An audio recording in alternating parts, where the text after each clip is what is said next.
السلام الخوت، كنتمنى تكونوا كاملين بخير وعلى خير، ومرحبا بكل متابع جديد. تحفه كيكشف بواحد المعطيات اللي ما سهلاش على العقاوي اللي معروف اللي خدام في الشوف تيفي. غادي تسمعوا معنا تحفه شنو قال على العقاوي في القضيه ديال ام الياس المالكي بعد ما كان الولد ديالها مسجون.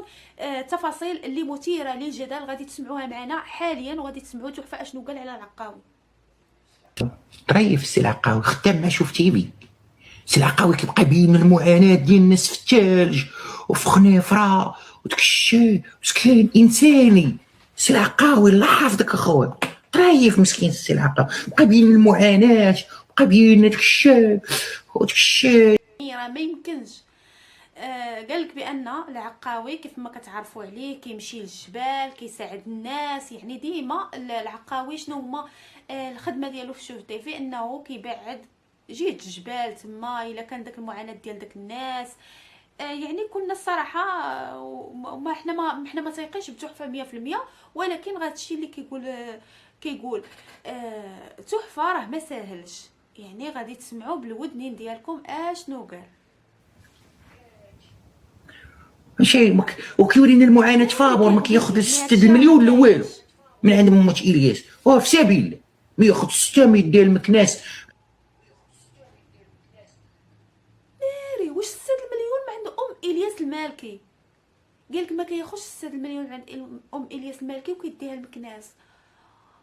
ناري هادشي ما يمكنش. العقاوي داك واحد المحامي يقول هذا راه هو اللي خارج الكل وطرايف مسكين، وكينطلع المعاناه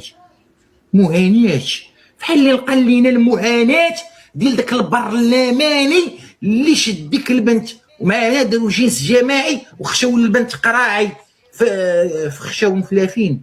ما عادش بس انا تبقى ندوينا مع اول تبقى تجبد لي ولا تنضربك الفم. انا نحيدك خويا البخور ها حيدنا لك البخور يلا والله دابا تنبقى نعزق عليك. انا نبقى غادي في الموضوع كنت غنقولها قداش خشاو. ما يمكنش مين كيجيب تحفه هاد الاخبار هادو. كيفاش كيجيب هاد الاخبار على شي ناس اللي كنتي كتثقي فيهم، كتقولي يعني العقاوي الكلام ديالو الطيبوبه اللي كتبان فيه. يعني الصراحه احنا كنشوفوا غير هادشي هذا اللي كيقول تحفه، وكنشوفوا هادشي اللي رايج حاليا. اما احنا ما تيقينش لا بتحفه، ما غادي نثقوا بحتى شي شخص، لان في السوشيال ميديا راه ما بقاش باش تثيقي، يعني راه ما بقاش الثقه نهائيا. يعني انا توقدت كان غنقول عبونا خشاو لي هذاك الشيء. ومسكين العقاوي هو اللي مشى دافع علينا على ذاك البرلماني، دافع عليه مشتو ديك البنت مسكينه ومتلاعبه بهم منين من الله وكيدافع كيدير الخير مسكين. عقاوي مسكين باش تيعجبك العقاوي تينطل لينا داك الشيء ديال افران المعاناه دور الصفيح. ما كياخذش 6 المليون من عند مات الياس المالكي والله 100. كيف ما شفتوا من هذا الفيديو كامل ان كيقول بان العقاوي خدا من عند ام الياس المالكي 6 ديال المليون. يعني تخيلوا معايا من كانت ام الياس في داك المحنه مع الولد ديالها، بزاف ديال الناس اللي بغاو ياخذوا من عندها الفلوس. هادشي اللي كيقول تحفه، كيقول لك بان خداو منها 6 ديال المليون. ويعني حتى داك الجوك خوك الجوك كلشي كيعرفوا، حتى داك السيد كيقول لك بانه خدا من عندها 2 ديال المليون.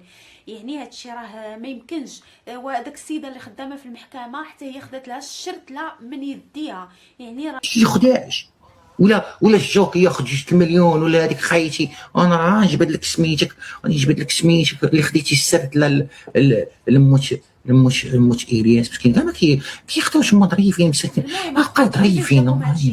يعني راه 3 ديال الناس دابا اللي واحد المراه في المحكمه خدات لها السرتله. العقاوي كيقولوا بانه خدا لها 6 المليون، داك خوك الجوك 2 المليون. يعني المحامي اللي كان شفنا التسريب الصوتي كان طلب لها 80. يعني شفنا بان قضيه ديال الياس المالكي اللي كانت الناس كانوا كلاو وشربوا في هذه القضيه هذه. هادشي اللي كيقولوا هما والله اعلم. يعني غادي نولي نقولها الله اعلم، حنا ما دخلناش فيهم باش نعرفوا واش هادشي بصح ولا لا. يعني كل واحد كيتحاسب على الكلام ديالو. يعني هو تحفه الا كان كيكذب راه التقليد عليه هو، اما باش حنا فقط كنشوفوا هادشي اللي رايج حاليا. يعني باش نشوفوا واحد الناس اللي خدامين واحد الخدمه اللي كيبانوا ديما مزيانين. يعني ولكن باش نشوفوا عليهم هادشي هذا، باش حنا كنبغيو نوصلوا هادشي للناس، باش ما تكونش الثقه، يعني الانسان ما يثيقش في حتى شي واحد.